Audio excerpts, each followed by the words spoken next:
Mais je vous souhaite la bienvenue à cette autre chronique culinaire. J'ai pas besoin de vous dire qu'on fait de la cuisine ici, mais on s'amuse aussi. J'ai deux collègues, Benoît, notre chef. On va se voir tantôt. Bonjour. Bonjour, ça va bien? Merci. Toi? Oui, on sait que ça va bien. Et notre chef, Luc. Oui, chef épicier. Le chef d'entreprise, hein? Le chef de l'entreprise. Oui. Monsieur Woods, vous allez bien? Oui, ça va bien. Oui. Déjà le 3 mai? Déjà le 3 mai. Le temps passe vite. Oui.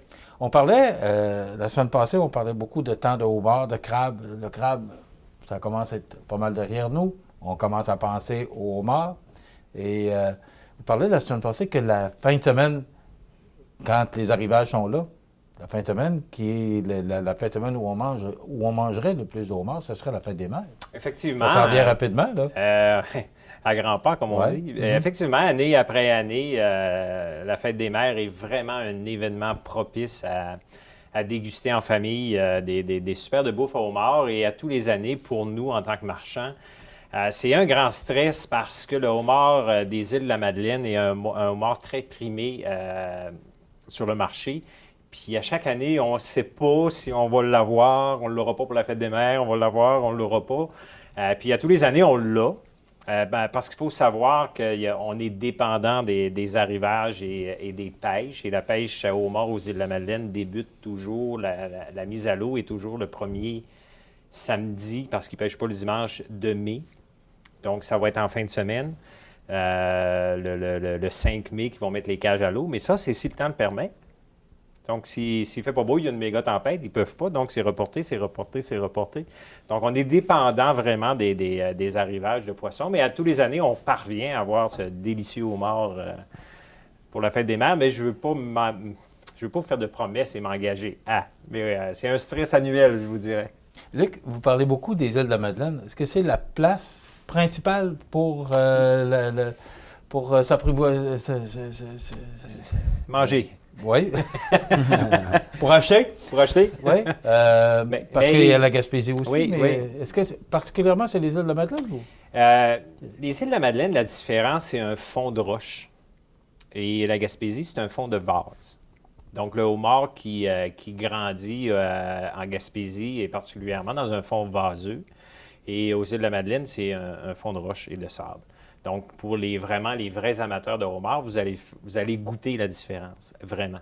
Puis le homard des îles, puis honnêtement, c'est pas parce que j'ai passé 2 ans de ma vie là. C'est un homard qui est primé sur le marché. C'est un des premiers homards qui va être acheté par les marchés asiatiques.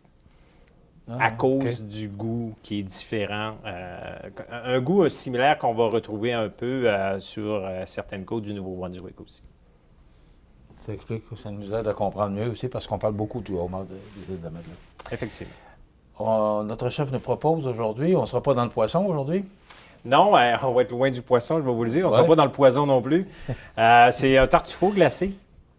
Qu'est-ce qu'un tartuffe glacé? Elle ne sait pas. Donc, on est dans le dessert. Mais ça ressemble pas mal à ça. On se retrouve à la fin. Merci, Luc. Mon ami Benoît, Oui, vous allez bien? Un dessert aujourd'hui. Oui, un dessert très simple que tout le monde peut faire à la maison, surtout pour les enfants qui sont présents. Je vais vous dire que c'est un simple à faire. Vous pouvez prendre n'importe quelle sorte de crème glacée. Là, pour le temps j'ai pris celui-là au sirop d'érable. On aurait pu prendre n'importe quelle marque, peu importe. Je pense c'est toujours au goût, Benoît. Ouais, tout est au goût. Ça veut dire, là, je l'ai fait au sirop d'érable. Dans la recette, ils vont avoir compris, j'ai des brisures d'aéro. Toutes déjà toutes préparées en poudre. On a la crème glacée. Pour farcer ma boule de crème glacée que je vais enrober d'aéro, on va mettre un Ferrero Rocher dedans à l'intérieur. On va les envoyer au congèle. On va les laisser 1 heure, 1 heure et demie. Après, on peut servir avec des fruits et un petit coulis. C'est ça que je vais vous démontrer aujourd'hui. OK. La première chose, vous avez toujours votre crème glacée, dans le fond. Si vous n'avez pas de boule de crème glacée, vous pouvez la prendre avec vos mains. Qu'est-ce qui est le fun? Vous la faites toujours sortir un petit peu avant pour qu'elle s'aille ferme. C'est sûr que si vous avez des gants, ou c'est mieux. Moi, qu'est-ce que je vais faire pour le bénéfice des causes? On prend le Ferrero Rocher. Dans le fond, vous avez votre boule comme ça. On va le mettre à l'intérieur, comme ceci. Qu'est-ce que je vais faire après? Je vais la prendre dans mes mains. On va venir tout fermer la crème glacée à l'intérieur, comme ceci. Dans le fond, là, la crème glacée va fondre un petit peu. On va venir la mettre dans la chapelure d'aéro, comme ceci. C'est ça qui fait que les brisures de chocolat vont toutes venir amalgamées à l'intérieur. Ça veut dire qu'ils vont toutes. Là, la crème glacée, quand elle va figer, elle va venir dure. OK? On va en faire un autre. C'est sûr, c'est comme je vous dis, vous pouvez prendre une plus petite boule de crème glacée. On aurait pu mettre un morceau de chocolat à l'intérieur, celui-là que vous aimez le plus. On aurait pu prendre une caramel que mettre à l'intérieur. Ça aurait fait la même chose. OK. Donc, c'est pas le... Moi, le Ferrero Rocher, parce que je trouve que c'est bon. La plupart du monde adore ça. Puis en épicerie, on en a tout tous les jours. Je veux dire, on forme encore la boule pour garder le Ferrero Rocher le plus au centre possible. Ensuite, on met comme ça. On l'arôme.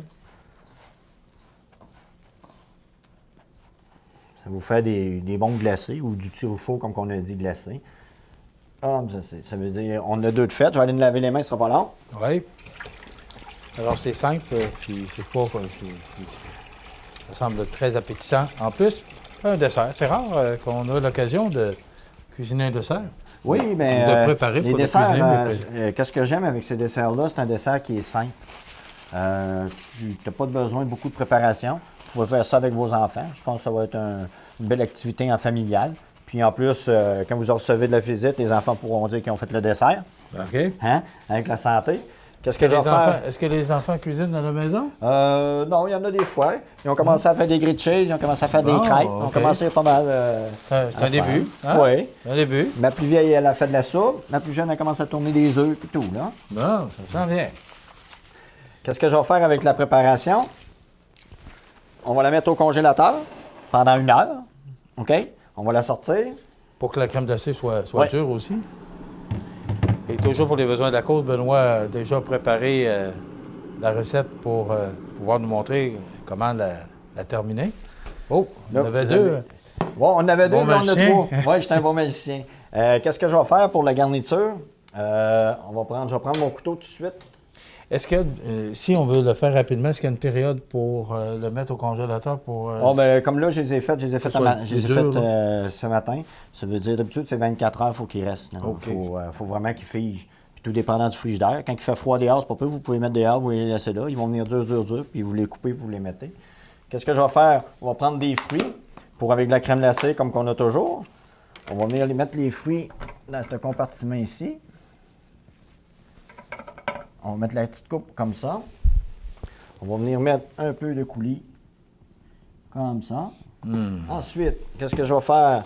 Je vais venir couper notre boule de crème glacée à l'intérieur avec le Ferrero Rocher. Il ne faut pas oublier qu'il y a... Il y a une noix à l'intérieur. Oui. Ça veut dire que ça va vous couper comme ça. On peut le montrer à l'écran, Benoît? C'est ce qu'on voit bien. Est-ce qu'on le voit bien? Oui. Comme ceci. Puis on met un petit peu de coulis à l'intérieur. Comme ceci. Qui vous donne, vous pouvez mettre un petit doré pour appeler le petit Ferrero Rocher qui est à l'intérieur. Puis ça vous donne un tortue-fou aux fruits avec. Dans le fond, j'aurais pu mettre 2 coupes, mettre les fruits à l'intérieur pour une table pour 2. Dans le fond, ils dégustent avec une belle petite sauce. Ça vous OK, donne ça, c'est pour une personne. Oui. Fait que s'il y a 2 coupes, c'est pour 2 personnes. Oui, Pour un couple. c'est bien ça. 2 coupes pour un couple. Oui. Merci, Vous avez tout Benoît. compris. C'est une belle suggestion. Oui, je trouve Hey, que c'est simple, c'est super beau. Et c'est appétissant. Juste les fruits, là. Hein? Hey, Une bonne idée? ouais, c'est vraiment pas une mauvaise idée, sincèrement. Je ne sais pas pourquoi Benoît en a fait 3, peut-être une pour toi puis une pour moi. Oui. J'espère qu'il y en avait une pour Ah, moi. il y a de la chapelure. Ah, La ça chapelure vient au de régler chocolat. mon problème. Ça vient de régler mon problème. Je suis vraiment désolé. Alors, les gens, je pense que maintenant, ils le savent que je suis sans gluten. Oui. Alors, mais quand même. Ben, on parlait de chapelure Oreo et non de la chapelure de barre de chocolat Aéro. Donc, il faut vraiment Ouais. bien le prononcer. Oui. C'est Ouais. les biscuits Oreo, donc c'est la chapelure de biscuits Oreo. Voilà, on a ça en épicerie, donc vous pouvez vous en procurer dans votre magasin Coop. Donc, ça s'appelle, le nom, c'est? Un tartufo glacé ou une boule glacée. Les tartuffos, ça fait C'est plus chic. chic pour aller avec notre chéviche de béton. Un ceviche. Merci. On a tout dit. Alors, on termine la chronique comme on l'a commencé. Oui, c'est bien. Merci beaucoup, Benoît. De rien, ça fait plaisir. Et, c'est une belle suggestion. Merci, Luc. Ça fait plaisir. On se retrouve la semaine prochaine pour une autre belle suggestion de notre chef Benoît. Et je vous rappelle que tout ça, vous pouvez retrouver ça ici au magasin Coop IGA Extra, dans cette magnifique cuisine où nous produisons nos chroniques culinaires à chaque semaine. Voilà, ça complète.